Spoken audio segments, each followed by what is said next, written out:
الشيطان الرجيم بسم الله الرحمن الرحيم ما كان محمد أبا أحد من رجالكم ولكن رسول الله وخاتم النبيين وكان الله بكل شيء عليما إن الله وملائكته يصلون على النبي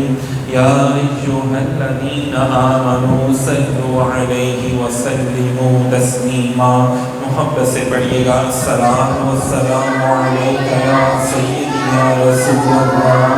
وعلی آلک واصحابک یا حبیب اللہ الصلاۃ والسلام علیک یا سیدی یا رسول اللہ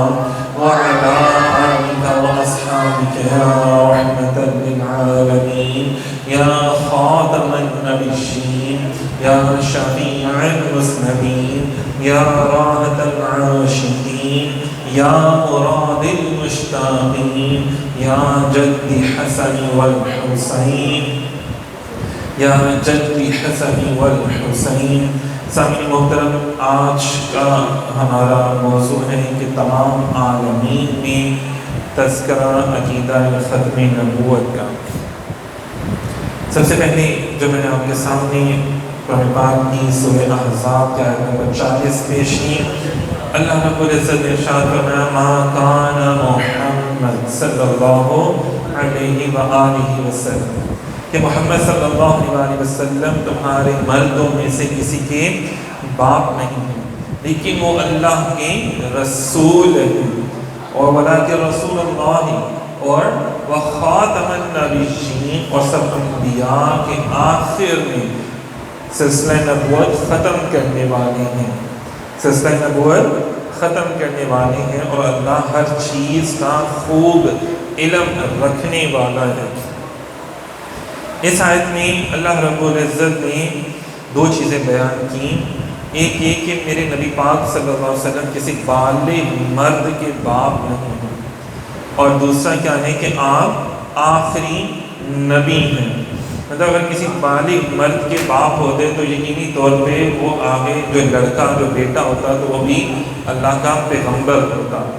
لیکن آپ سب کو معلوم ہے کہ نبی پاک صلی اللہ علیہ وسلم کے جو بچے تھے، جو بیٹے تھے، وہ پیدائشی جب پیدا ہوئے تو تھوڑے عرصے بعد کے ان کا وصال ہو گیا، اور اگر وہ بڑے ہو جاتے ہیں تو پھر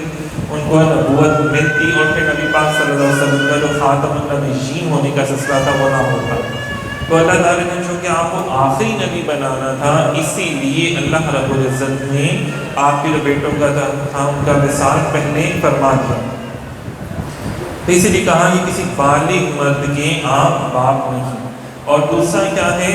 کہ آپ اللہ کے آخری پیغمبر ہیں۔ ابھی آیت جو ہے وہ قرآن پاک میں اللہ رب العزت نے نازل فرما دی، اور تا قیامت کے لیے اس بات کے اوپر سٹیمپ لگ گئی، ایک سند ہو گئی نا، ایک سٹیمپ لگ گئی۔ اور اسی طرح بے شمار آیات ہیں کہ جن میں اللہ رب العزت نے حضور علیہ السلام کی نبوت کا، آخری نبی ہونے کا اور تذکرہ کیا ماشاءاللہ سے۔ آگے چلتے ہیں اپنے ٹاپک کے حوالے سے کہ عالم ارواح میں کیسے اللہ نے اپنے محبوب کا ذکر کیا۔ بڑی غور طلب بات ہے۔ ہمارا ہوتا ہے کہ عالم ارواح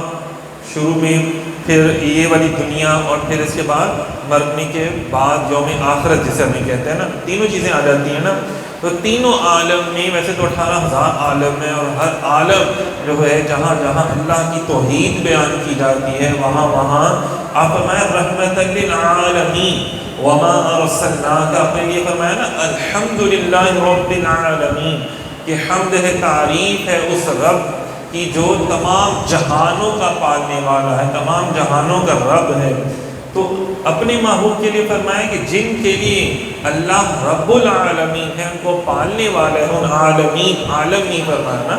تو عالمین میں، اور عالمین بہت زیادہ عالمین، تقریباً 18,000 سے کم و بیش زیادہ۔ تو فرمایا جن جن کے لیے رب ہے، ان کے لیے میرا محبوب رحمت ہی رحمت ہے۔ وما ارسلناک الا رحمت للعالمین، تو اس کا مطلب کیا ہوا کہ اگر اس جہان میں حضور پہ درود و سلام پڑھا جاتا ہے تو پھر جتنے جہان ہیں، تمام جہانوں میں جہانوں میں حضور علیہ السلام پر درود و سلام پیش کیا جاتا ہے، اور اللہ اور اس کے فرشتے جو کہیں پہ بھی ہیں، اس جہان میں، کسی بھی جہان میں، کسی بھی دنیا میں، کسی بھی عالم میں وہ رہتے ہیں، وہ اللہ اور اللہ کے جو فرشتے ہیں وہ سب کے سب جو ہے وہ درود و سلام پیش کرتے ہیں حضور علیہ السلام کی بارگاہ میں۔ اور خیر اللہ پاک کی ذات تو دیکھیں نا ہر جگہ پر ہے،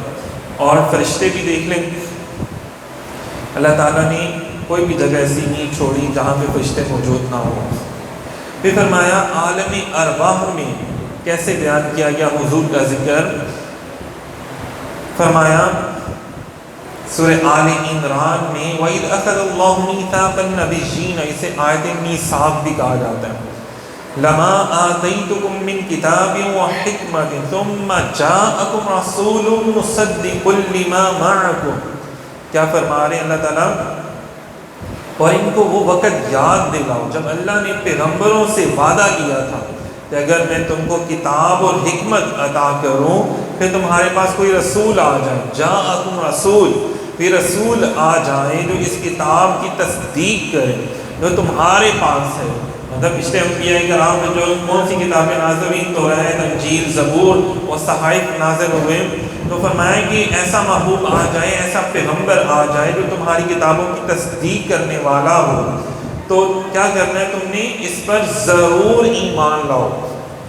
اور ضرور اس کی مدد کرو۔ ایک ہوتا ہے چلو کر دینا، ایک ہوتا ہے لازمی کرنا، تو یہاں پہ لازمی والا جو لفظ ہے نا وہ ضرور والا لفظ استعمال کیا جا رہا ہے۔ اور اللہ نے ان پیغمبروں سے کہا تھا کہ کیا تم اس بات کا اقرار کرتے ہو اور میری طرف سے دی ہوئی یہ ذمہ داری اٹھاتے ہو؟ انہوں نے کہا تھا ہم اقرار کرتے ہیں۔ قال فاشهدوا وانا معكم، انہوں نے کہا کہ ہم اقرار کرتے ہیں۔